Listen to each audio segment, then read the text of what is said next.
السلام علیکم ورحمۃ اللہ وبرکاتہ۔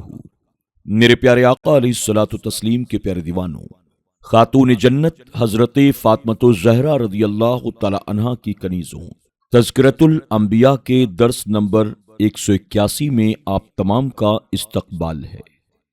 ہم سن رہے ہیں اللہ کے پیارے محبوب صلی اللہ علیہ وسلم کی سوانح۔ پچھلے درس میں ہم نے حضور اکرم صلی اللہ علیہ وسلم کے صحابہ اکرام کی ہجرت کے تعلق سے سماعت کیا۔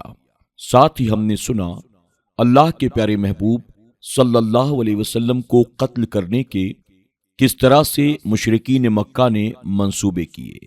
آخرکار حضور اکرم صلی اللہ علیہ وسلم نے اللہ تبارک و تعالیٰ کی جانب سے ہجرت کا حکم آنے کا انتظار کیا، اور حکم آنے کے بعد آپ نے اپنے بستر پر سیدنا مولا کائنات مولا علی کرم اللہ وجہ الکریم کو سلایا، مدینے والوں کی امانتیں آپ کے حوالے کی، اور اپنے ساتھ سیدنا صدیق اکبر رضی اللہ تعالیٰ عنہ کو لے کر آپ مکہ معظمہ سے مدینہ منورہ کی طرف روانہ ہوئے۔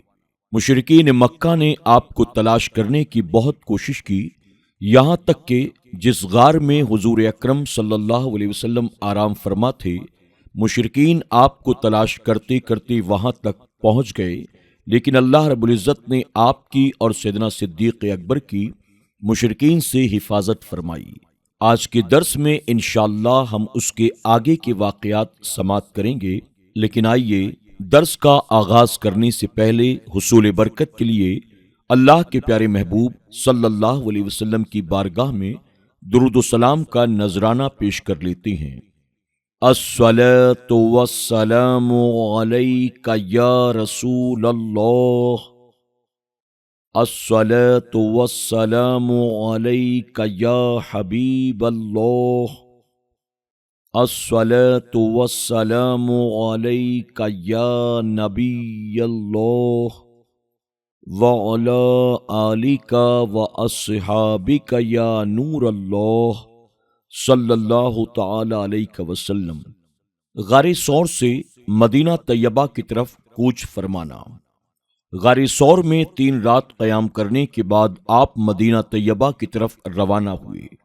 عبداللہ بن عریقس سے پہلے طے کیا ہوا تھا، اس نے اجرت پر 2 اونٹ لایا، ایک پر حضور اکرم صلی اللہ علیہ وسلم سوار ہوئے اور اپنے ساتھ اپنے پیچھے ابو بکر صدیق رضی اللہ تعالی عنہ کو سوار کیا، اور دوسرے پر آپ کا غلام عامر بن فہیرہ سوار ہو گئے۔ ان کے ساتھ اونٹوں کا مالک عبداللہ بھی سوار ہو گیا۔ راستے میں ایک چرواہے نے آپ کو بکریوں کا دودھ پیش کیا، اگرچہ وہ غلام تھا، لیکن اس وقت کے رواج کے مطابق غلاموں کو اجازت ہوتی تھی کہ راہگیر کو دودھ پلا دیا کریں۔ دوران سفر آپ کا مقام قدید میں ام معبد کے خیمے کے قریب سے گزر ہوا۔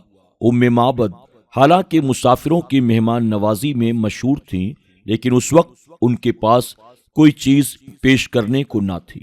ان کے خیمے میں ایک بکری نہایت لاغر و کمزور تھی، جو کمزوری کی وجہ سے ریوڑ کے ساتھ نہ جا سکی تھی۔ حضور اکرم صلی اللہ علیہ وسلم نے فرمایا، اگر تمہاری اجازت ہو تو ہم اس کا دودھ دوہ لیں۔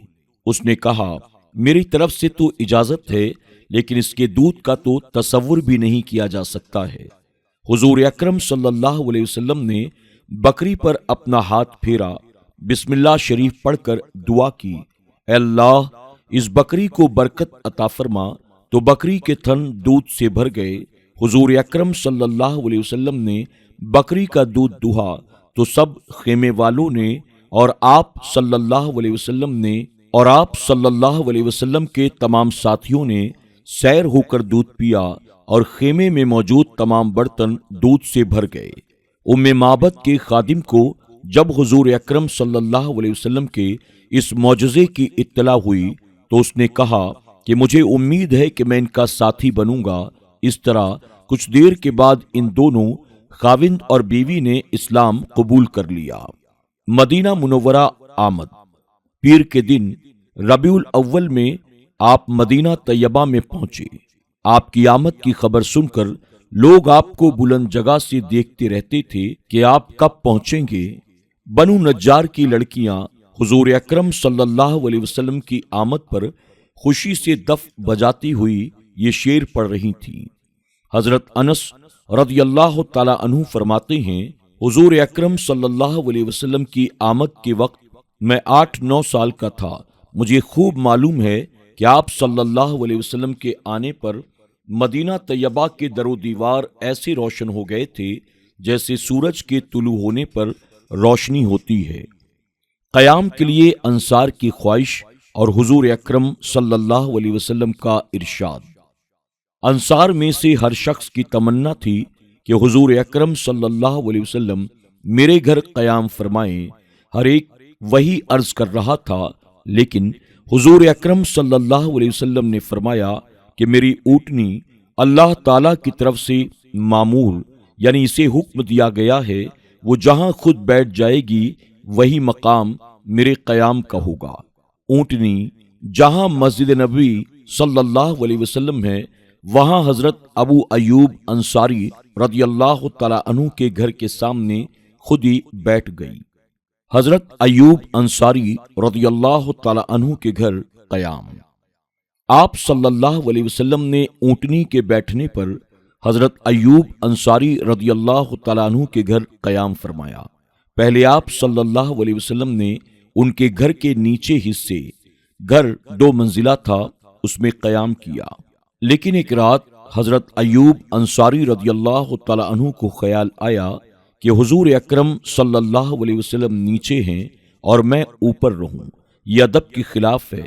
تمام رات ایک کونے میں گزار دی۔ صبح عرض کیا، آپ اوپر تشریف لائیں۔ حضور اکرم صلی اللہ علیہ وسلم نے فرمایا، میں نیچے بہتر ہوں کہ لوگوں کو ملنے میں آسانی ہوتی ہے، لیکن حضرت ایوب رضی اللہ تعالی عنہ نے بار بار جب عرض کیا کہ میں یہ برداشت نہیں کر سکتا کہ آپ نیچے رہیں، تو ان کی تمنا پر آپ صلی اللہ علیہ وسلم اوپر والے حصے میں تشریف لے گئے۔ نبی کریم صلی اللہ علیہ وسلم کی علالت اور وصال۔ وصال کی خبر۔ نبی کریم صلی اللہ علیہ وسلم نے جو آخری حج فرمایا، اس میں فرما دیا تھا کہ شاید آئندہ سال میں تم لوگوں میں نہ رہوں، اسی لیے اس کو حجۃ الوداع کہا گیا ہے۔ حضور اکرم صلی اللہ علیہ وسلم نے فرمایا، اللہ تعالیٰ نے اپنے بندوں میں سے ایک کو اختیار دیا کہ وہ دنیا میں رہنا چاہے تو رہے، اور اگر اپنے رب تعالیٰ سے ملنا چاہے تو رب سے ملے۔ اللہ تعالیٰ کے بندے نے رب تعالیٰ سے ملنا پسند کر لیا۔ یہ اشارہ بھی اپنے وصال کی طرف تھا، اس لیے حضرت ابو بکر صدیق رضی اللہ تعالی عنہ نے اس اشارے کو واضح طور پر سمجھتے ہوئے رونا شروع کر دیا تھا اور کہہ رہے تھے، میرے ماں باپ آپ پر قربان۔ حجۃ الوداع میں منا کے دنوں میں سورہ اذا جاء نصر اللہ نازل ہوئی تو حضور اکرم صلی اللہ علیہ وسلم نے جبرائیل علیہ السلام سے فرمایا کہ تم مجھے خبر دے رہے ہو کہ مجھے اس جہان سے جانا چاہیے۔ جبرائیل علیہ السلام نے عرض کیا، غم نہ کیجیے، یقیناً آپ کے لیے آخری وقت پہلے سے بہتر ہے۔ نبی کریم صلی اللہ علیہ وسلم اس سورہ کے نازل ہونے کے بعد اکثر طور پر پڑھتے تھے۔ صحابہ اکرام نے عرض کیا، یا رسول اللہ صلی اللہ علیہ وسلم، کیا وجہ ہے کہ یہ کلمات مبارکہ آپ کی زبان اقدس پر بہت جاری رہتے ہیں؟ تو آپ صلی اللہ علیہ وسلم نے فرمایا، جان لو مجھے عالم بقا کی طرف بلایا گیا ہے اور تسبیح اور استغفار کا حکم دیا گیا ہے۔ حضرت عبداللہ ابن مسعود رضی اللہ تعالی عنہ فرماتے ہیں، نبی کریم صلی اللہ علیہ وسلم نے اپنی وفات سے 1 مہینہ پہلے ہمیں اپنے وصال کی خبر دے دی تھی۔ ہجرت کے 11ویں سال کے ماہ سفر میں نبی کریم صلی اللہ علیہ وسلم بقی قبرستان والوں کے لیے استغفار فرمانے کے لیے تشریف لے گئے۔ اسی طرح شہداء کے لیے بھی استغفار کی اور ان کی قبور کی زیارت کی۔ اس میں حکمت یہی تھی کہ آپ دنیا میں رہ کر جو ان کی زیارت کرتے تھے اسے الوداع فرما رہے تھے اور برزخی تعلق کی خبر دے رہے تھے کہ اب میرا تمہارا ساتھ بعد از وصال تعلق قائم ہوگا۔ حضرت عائشہ رضی اللہ تعالی عنہا فرماتی ہیں کہ نبی کریم صلی اللہ علیہ وسلم بقی سے واپس تشریف لائے تو میرے سر میں درد لاحق تھا۔